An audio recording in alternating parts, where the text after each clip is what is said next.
63,000. That's the number of cyber incidents reported just last year in Switzerland. From phishing to ransomware, the threats are growing fast. Hi everyone, I'm Loana, Digital Marketing Manager at Switzerland Global Enterprise, where we help innovative foreign companies settle in Switzerland. In this final episode of the series, we are tackling one of the biggest challenges of our digital age, cybersecurity.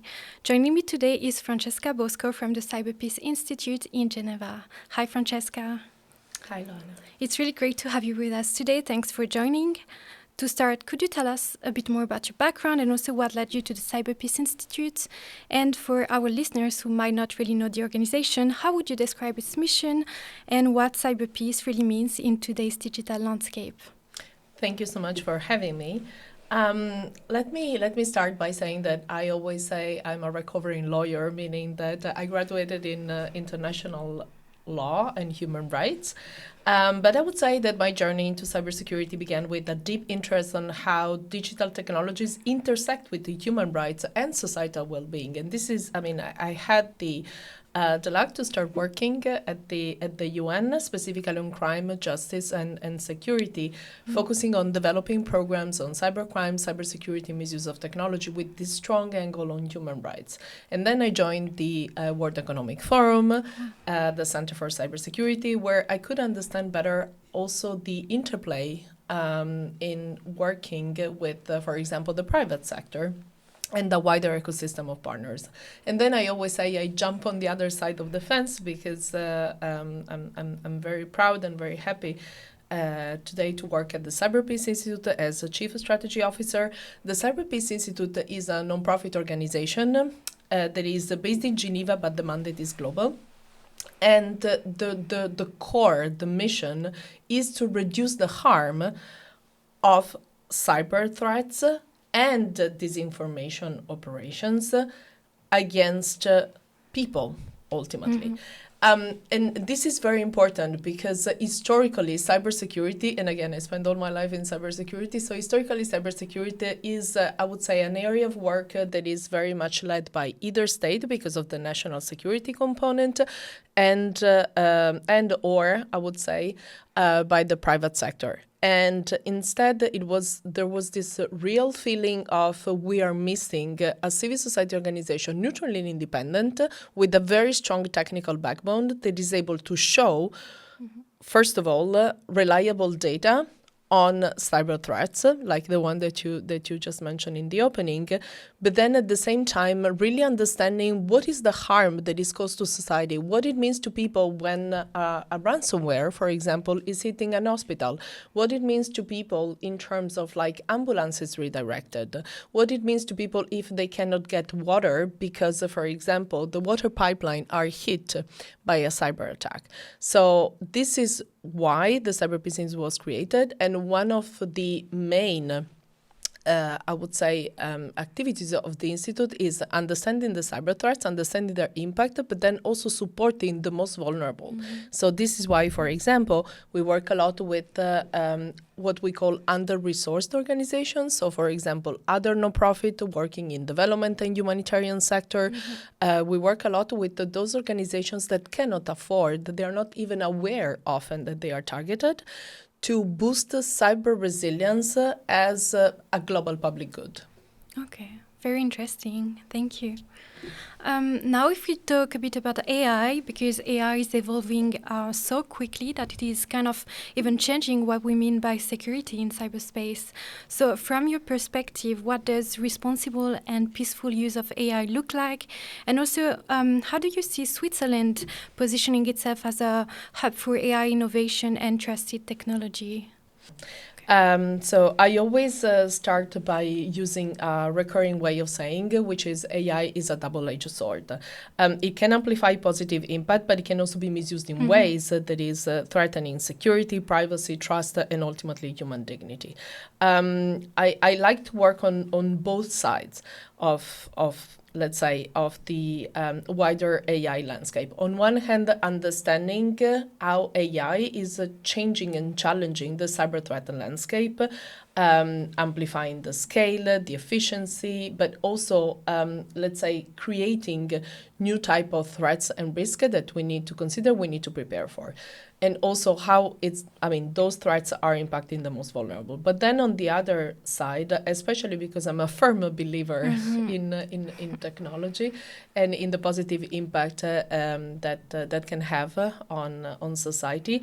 So we need to understand how to use AI, develop and use AI responsibly at all levels of our society, notably in the civil society environment, for example, how we can embrace AI responsibly without causing harm to our partners, to our beneficiaries, to our stakeholders, and at the same time improving basically the work that we are doing.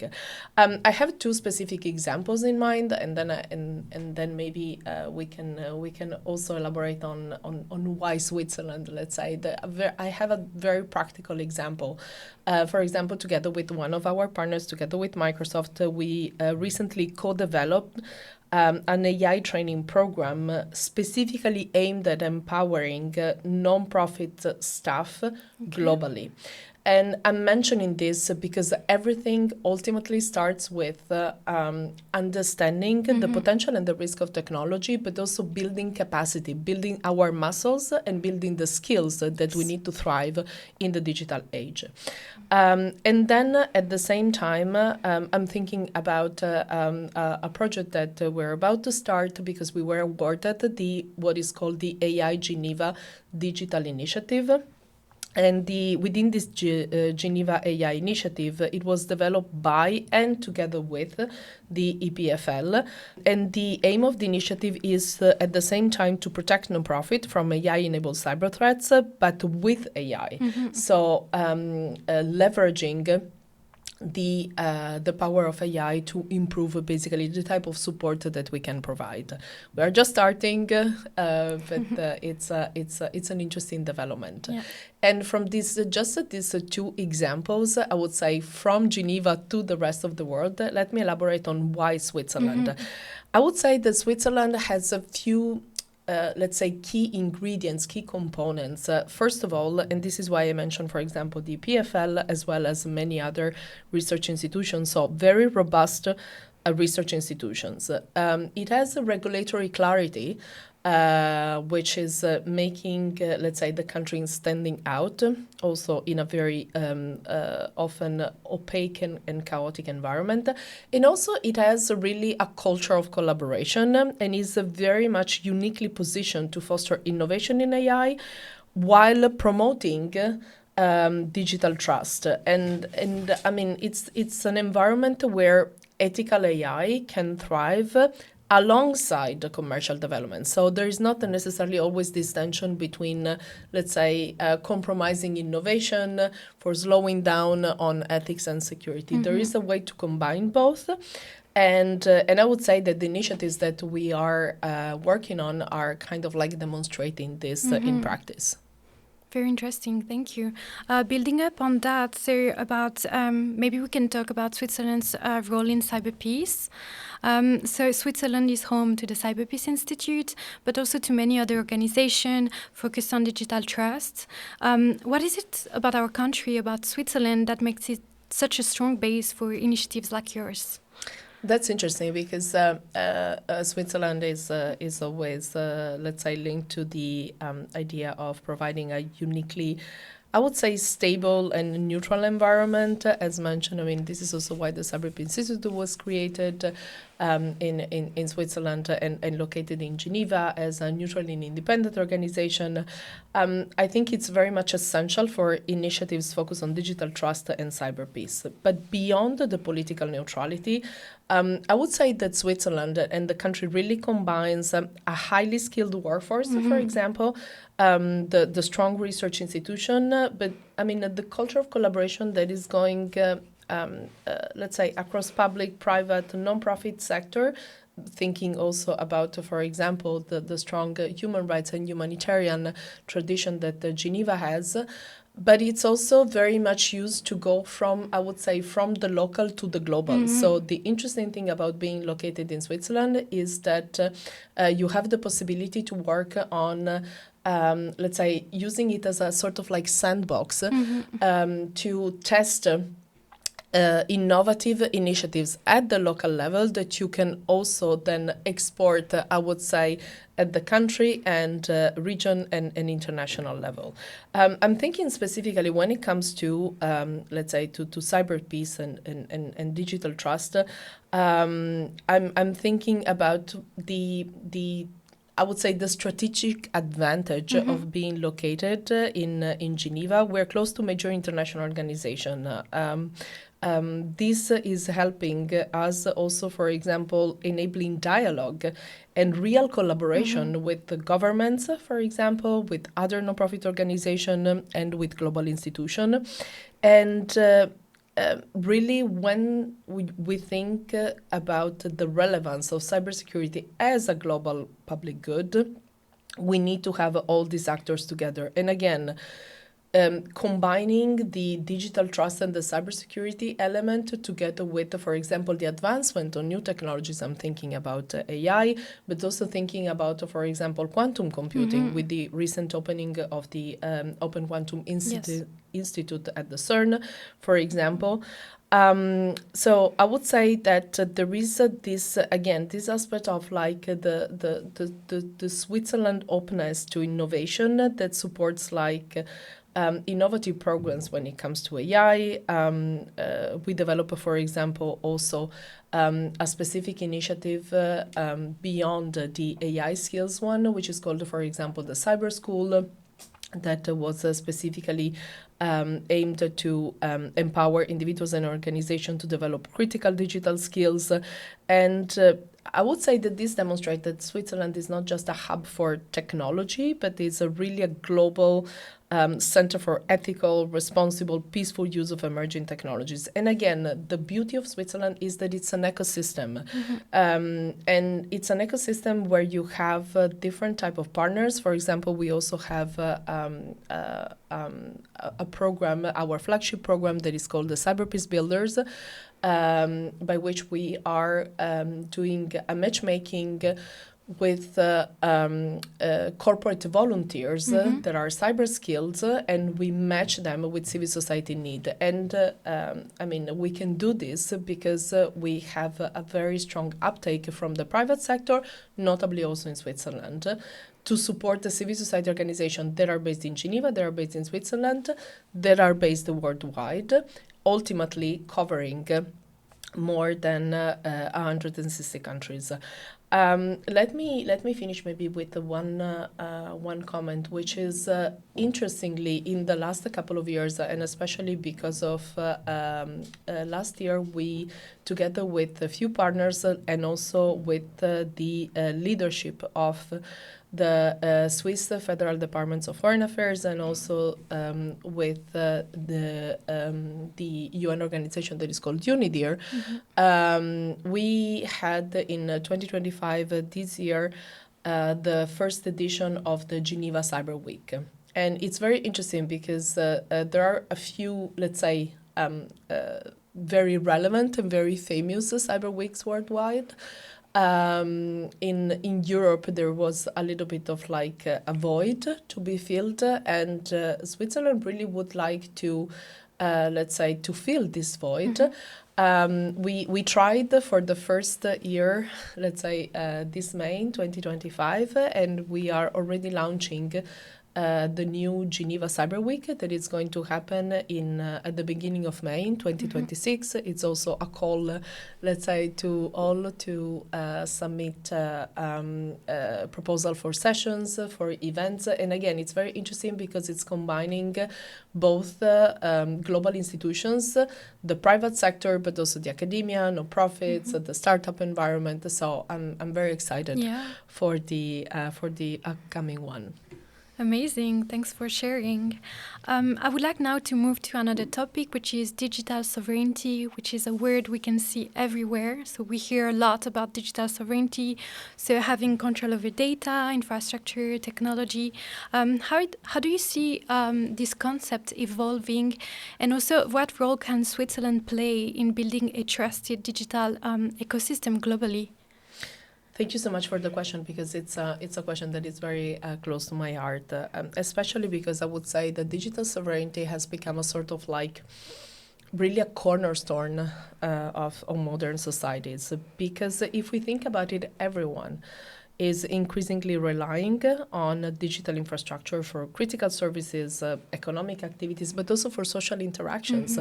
And so it's really about ensuring that data systems and technologies are secure, resilient, trustworthy, but also while allowing nations and an organization to operate independently, but also confidently within the global digital ecosystem. And I would say that, again, Switzerland is kind of like pretty uniquely positioned to lead in this space. It again, very strong, let's say, reputation when it comes to neutrality, combined with a very robust regulatory framework, but also highly technical expertise. So these elements really enables the development of secure, reliable, and also interoperable digital infrastructure. Initiatives in Switzerland that I'm thinking about, I mean, are ranging from cybersecurity frameworks to AI literacy programs that I also mentioned before. So these really demonstrate very practical, tangible, I would say, models for digital trust and also governance that can be potentially adopted and emulated globally. I already, let's say, elaborated a little bit on specifically on the Cyber Peace Institute, why it was created in Geneva, and I mean our activities in Switzerland that we are also exporting in a way worldwide. But allow me also to mention a few other initiatives, and one, for example, that I have in mind is the Trust Valley example, which is a public-private partnership to promote digital trust in a sort of like, again, ecosystem with academia, so notably started with EPFL, with the private sector, with the local institution, and also with the startups angle. And we are historically, let's say, is one of our closest partner, and is a tangible way, basically, to lead when it comes to both, I would say, developing and also raising awareness on the fundamental element of trust in our society, and how to make digital sovereignty in practice. I'm thinking about initiatives when it comes to, for example, secure cloud development. There are a couple of partners in Switzerland. I'm thinking Infomaniac, I'm thinking Exascale. I'm thinking about, let's say, again, and I like to use the word ecosystem on purpose, because it really gives the idea that it takes a village, let's say, for thriving and for having an impact when it comes to building digital resilience across different technologies. I'm thinking specifically about the Crypto Valley in Zug, for example, which is the kind of like hub for blockchain technology. And I finish with, again, something that I mentioned before. I'm thinking, for example, I mean, the efforts and investment that led to the creation of the Open Quantum Institute, that was kind of like incubated within GESDA in Geneva with a few international partners, and then is now hosted by the CERN. So these are a few examples on how to, let's say, build those digital infrastructure that are critical for the functioning of society within basically nations and organizations that are located in a country, but then that can also be exported worldwide. Okay, great. Thank you. This leads me to my next question, because it kind of touched like the same topic, so cooperation and partnerships. So as you mentioned, Geneva is home to a unique kind of ecosystem of NGOs, international organizations, and also research institutions. So what makes this ecosystem so effective for fostering collaboration and also promoting cyber peace? And what advantages does it offer to foreign companies who are considering establishing themselves there? Allow me to add maybe one component on the why cyber peace, and then maybe discussing about the type of, let's say, a partnership. I think I mentioned before that Geneva and Switzerland as a whole has a pretty unique, I would say, set of components, ingredients to make digital resilience really flourishing from a very practical standpoint, but with very much embedded into the let's say into the human dimension, into the human factor that is so much needed in properly addressing cybersecurity related issues. So when we think about digital resilience and we think about the let's say the human component, as you very well said, you have like international organization, you have the state representations, for example, in Geneva. You have both local and also international companies in Switzerland. And then obviously the very strong academia and non-profit community. Allow me also to mention another very important component, which is the philanthropic angle, which is not to be, let's say, not to be forgotten when we think about also the relevance of making digital resilience as a global public good. And this is why also the philanthropic actors are very, I would say, key part of this ecosystem. We have a more traditional ones, but also opening, let's say, for example, to the advent of new technologies. So it's an extremely interesting environment with the local actors in Geneva and in Switzerland extremely at the forefront. And very much interested into also playing a role when it comes to advancing a holistic approach to digital resilience. Then what I like when it comes to partnership collaboration, and this is why it's so important to consider the ecosystem and why Switzerland is uniquely positioned. Partnership is not just about sharing information. It's not just about sharing knowledge. And it's not just about opportunistic initiatives, meaning we get together, we do what we have to do, like the conference, the event, and then we move forward. They are about co-creating solutions and co-creating solutions to real-world problems. And this is why I think Switzerland, Geneva, for example, is combining this sort of like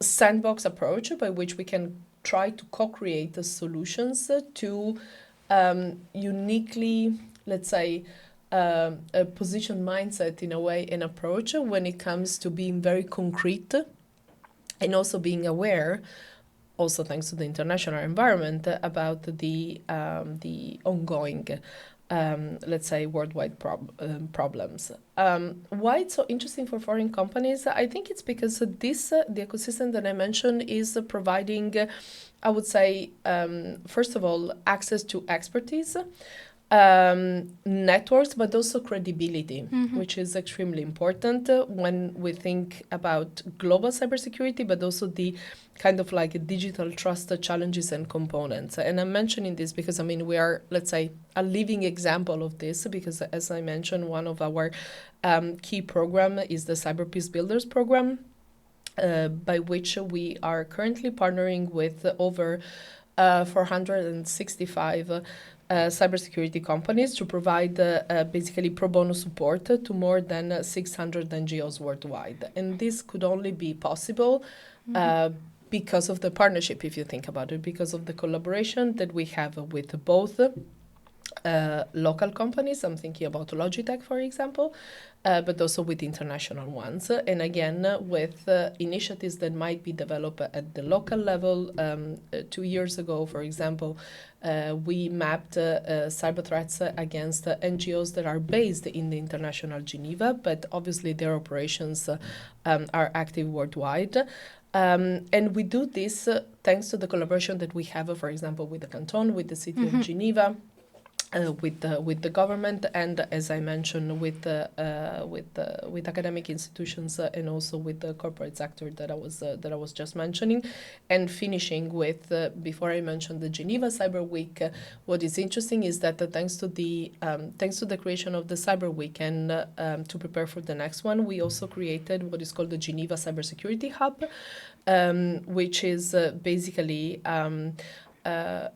putting together a few actors that are few but diverse actors that are active in Geneva. We are also expanding to, I would say, a wider reach in Switzerland. Really, is it's a sort of like the commitment to also a multi-stakeholder view of collaborations and partnership. With the idea that if we, let's say, if we combine our forces, we can have greater impact and be more, ultimately be more efficient and impactful. Very interesting. Thank you for the insights. I would have one last question to you today. So looking toward the next 5 years, what gives you hope about the direction of cybersecurity and AI, and what keeps you up at night? Looking ahead, it's one of my favorite questions, and also wearing the head of foresight. I mean, I'm always like prone to look ahead. So let me start with the positive one, and what gives me hope is I would say that since I started, as I mentioned, I spent all my life in cybersecurity. I really see, let's say, changing gears in this moment, meaning that I really see a sort of like a maturing mindset around cybersecurity and around emerging technologies. Clearly the strong relevance of AI. More organizations are recognizing that resilience isn't just a technical issue. It's a strategic imperative. And it's woven into the very, I would say, the very mission of protecting people and communities. So I definitely see this. I'm inspired by the growing collaboration across the sectors, the innovative ways in which, first and foremost, the civil society is leveraging, for example, emerging technologies. I'm thinking about AI responsibly, but also the emergence of multi-stakeholder initiatives that are shaping, I would say, a more trustworthy and very much, let's say, thriving digital ecosystem. I'm thinking just about one initiative that I'm very proud of, and we let's say officially launched it in Paris last week, which is called the Common Good Cyber, and specifically the Common Good Cyber Fund, because the idea is really to promote, but also to prioritize and sustain with funding the global public good dimension of cybersecurity. So this is a practical and tangible example of, let's say, something that just a few years ago would not have been possible without this sort of like maturing and changing mindset. On the other side, what keeps me awake at night? I would say, even though, I mean, obviously, I mentioned before, I'm a firm believer in technology, and let's say, and the potential good that there is in technology, if used responsibly. I would say is the relentless pace of technological change, and also, I would say that in a way, the resource gap that I still see when I think about the most vulnerable. Let's be honest, still threats evolve faster than policies or protections. And far too many organizations, especially the most under-resourced ones, I mean, I'm thinking about a non-profit, but also smaller organizations, nascent organizations, they remain exposed. And so ultimately they make society very vulnerable.